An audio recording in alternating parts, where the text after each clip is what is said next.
Hey everybody. I wanted to do a vlog today, and at first I thought it was just about like communication. And I had a lot of reasons why I wanted to touch upon the topic of communication. Mainly because I think that communication is lacking so much, and communication is one of the most difficult skills that I think somebody learns in their life. And communication is vital to relationship, and relationship, in my opinion, in my world, in my values, is number one. Um, so communication is super, super important. And this all came to light because I kept thinking, like, I really want to be heard. Like, I really have a lot to say. You know, the blogs, these blogs, right? The video blogs, my written blog, the fact that I've authored a couple of children's books and then am working on a novel. I clearly want to be heard, right? I clearly have some stuff I want to communicate. Yet, sometimes I still struggle to communicate on the day to day. I'm getting way better. Ask anybody who's close to me, who I really trust, and they will tell you that I literally will talk their ear off. My poor son, he falls victim to it every day. He's like, probably, Mom, shut up. Like, just stop. But I have a lot to say. So, I want to touch on a couple of things. I want to touch on people that talk too much and people that don't talk enough, that have trouble, a hard time communicating. But I want to give a little bit of backstory here. This came about because I had a conference with my son's teacher yesterday, and we were talking first about his writing, his descriptive, like creative writing. And then we also started talking just about his general personality. Well, my son Jacob is super quiet. And as a kid, I was super quiet. So anytime I hear that my kid is a certain way, like any parent, I look at that and I say, okay, is that like me or is that not like me? And if it is like me, put myself back in my shoes when I was his age and what was going on with me? Why was I that way? That's how I problem solve as a parent, and that's how I strategize as far as parenting. I've just recently caught on that I should probably read some books and probably take some advice from some people about parenting, because I've just kind of been going with what feels natural to me. And usually that's okay, but it's a lot easier if someone gives you advice first. So in talking to his teacher, I really started thinking and actually had a conversation with her about how I was as a kid. And I realized that as a child, I felt not like I was silenced, but like I didn't have an opportunity, or I was never encouraged to talk about how I felt, about what I thought, about what was going on in my life and what was going on in this head of mine. My parents are of a generation that grew up with the whole notion of children are to be seen and not to be heard. So my generation's parents, when they were children, a lot of times they didn't have an opportunity and also were not allowed to say much. And it makes me think about a nickname that my dad's dad, so my grandpa on my dad's side, gave me, and I think multiple of his grandkids, and that is motor mouth. So my grandpa called me motor mouth when I was a kid because I liked to talk, right? I was a communicator. That's actually who God made me to be.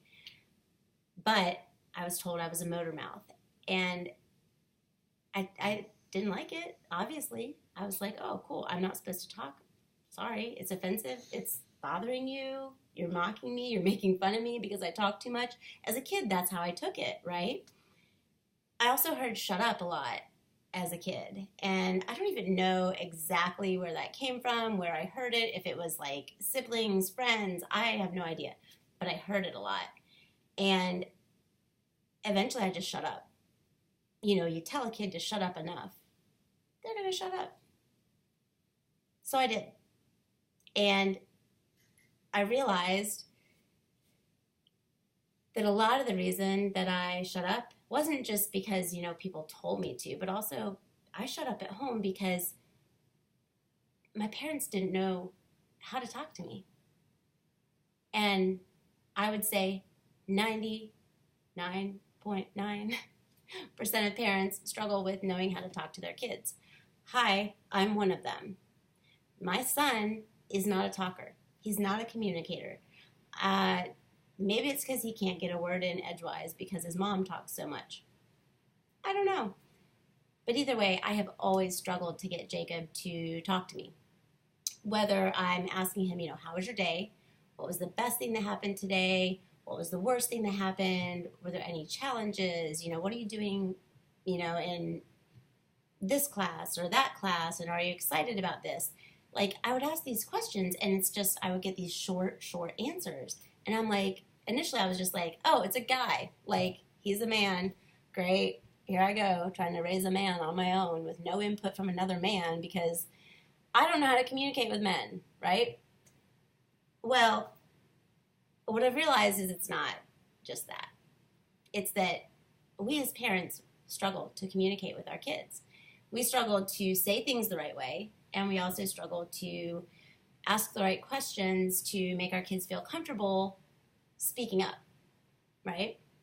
So I want to share something with you. It's a book, How to Talk So Kids Will Listen and Listen So Kids Will Talk. This book was actually introduced to me by a public speaking professional. I took a public speaking course through my previous employer many years ago, and in that course, I learned a lot about communication. I totally did. But this book was shared with me, and she said, this isn't just how to talk to kids. This is how to talk to people. And at the time, I was like, yeah, I guess kids are people, so it makes sense. Well, I kind of think that a lot of times we get stunted in our communication skills when we're kids. So if this book is teaching you how to talk to kids and how to listen so that kids will talk to you, I would venture to guess that there are some adults in your life that never learned to communicate, and their communication skills are still that of a 10-year-old. So I'm assuming that's why this book is great for anybody, not just parents with children who don't speak a lot. So I just started reading this book, and that was 3 years ago. That's a testament to how stubborn I am, right? I don't need your advice, woman. You're really, talented, and I really respect everything you said, but I'm not going to read the book because I got this. No, you don't have this, Melissa, because your son is 10 years old, and he still doesn't open up. So I've gotten a lot better about asking the right questions, listening actively, getting involved so that he does open up, but I got a ways to go. And this book I know is going to help me because just the little I've read so far has been amazing. So something to pick up next time you are at the library, Barnes & Noble, or wherever you happen to buy your books. Of note for communication, this isn't just about kids. This is about people in general.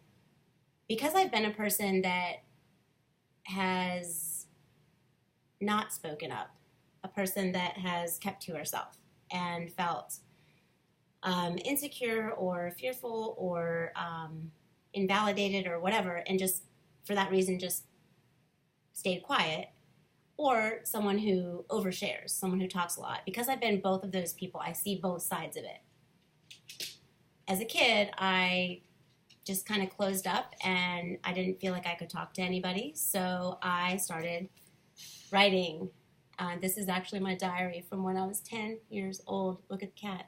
So cute. It has a lock on it. Anyway, I read that thing and I was like, man, I had these amazingly huge, maybe a little bit hormonal emotions when I was a kid.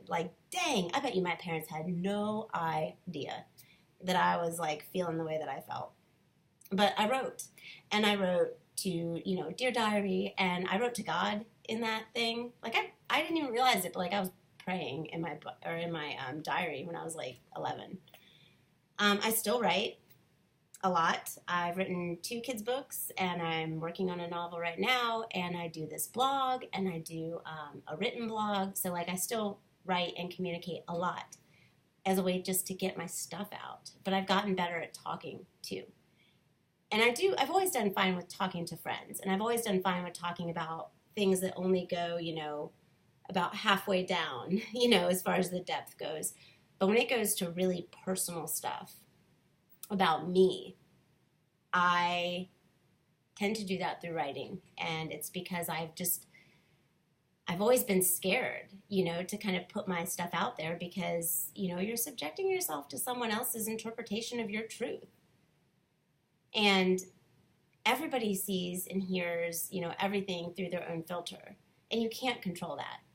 If you speak your truth and somebody hears it a different way than you intended it to be received, that's their stuff. That's them hearing it through their filter, through their own defenses, through their own junk that they have going on. I always kind of knew that, but I didn't really, really know it. I still took things so personally when people, misconstrued what I said. That's just something you have to get used to. And once you know that it's about that person and not you, and you recognize when you hear someone else's truth and take it personally, once you can do that, it becomes a lot easier to open up. It becomes a lot easier to communicate because you're no longer wondering about what every single person is going to think about what you say. And as long as you stick to your truth, your own stuff, don't be talking about other people's stuff, right? Don't be telling someone else's story. But your story, when it comes to your story, there's not a person walking on this earth that can tell you that your story is invalid. Nobody. Nobody. And you are allowed to put it out there. Maya Angelou said that there is no greater agony than bearing the untold story within us. I totally believe that's true. Feeling like nobody hears you, like nobody understands you, sucks. Keeping everything you think, feel, whatever inside sucks. And if you have a spouse that you can say everything to, I'm really happy that you have that.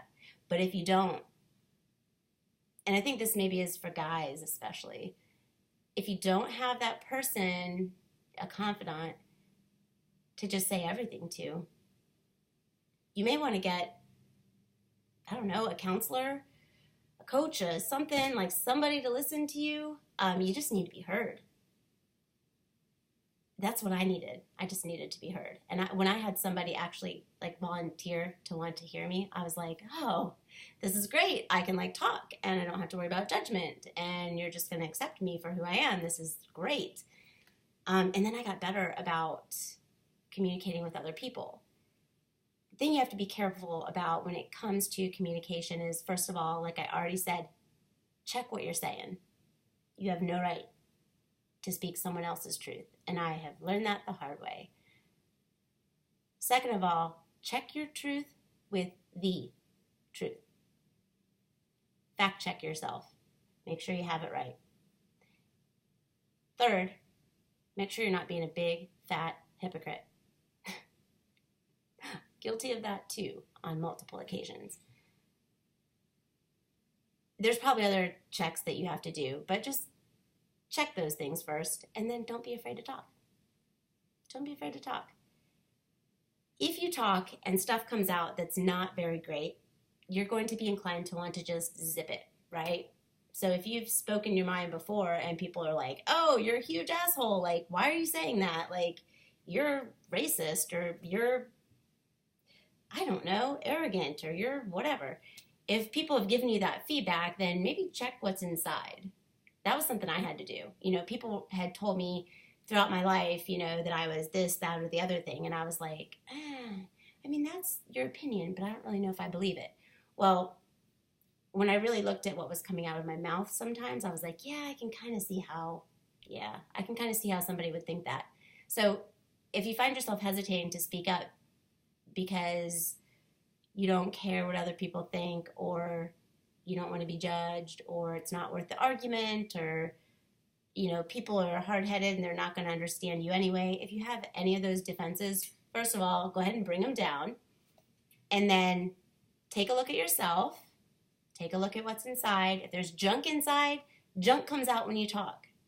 Silencing yourself is not the answer. Instead, clean out the shit inside, stuff inside. I get passionate and sometimes I curse. Clean up the stuff inside. Like, case in point, I just said shit. There's still junk inside. There's still shit inside because it just came out of my mouth. Check what's coming out of your mouth. It is a good indicator of what is inside your heart. If crap comes out when you speak, it's because there's crap in your heart. Don't shut your mouth. Change your heart. If you can't get someone to communicate with you, if you have someone in your life that sucks at communication, if you suck at communication, read this book. I'm going to read it too. This is how far I am. Not very far. But I'm going to continue to read. On this blog, if you get this book and you got stuff to say, please comment below. And that can go on for as long as it needs to go on as far as the comments go.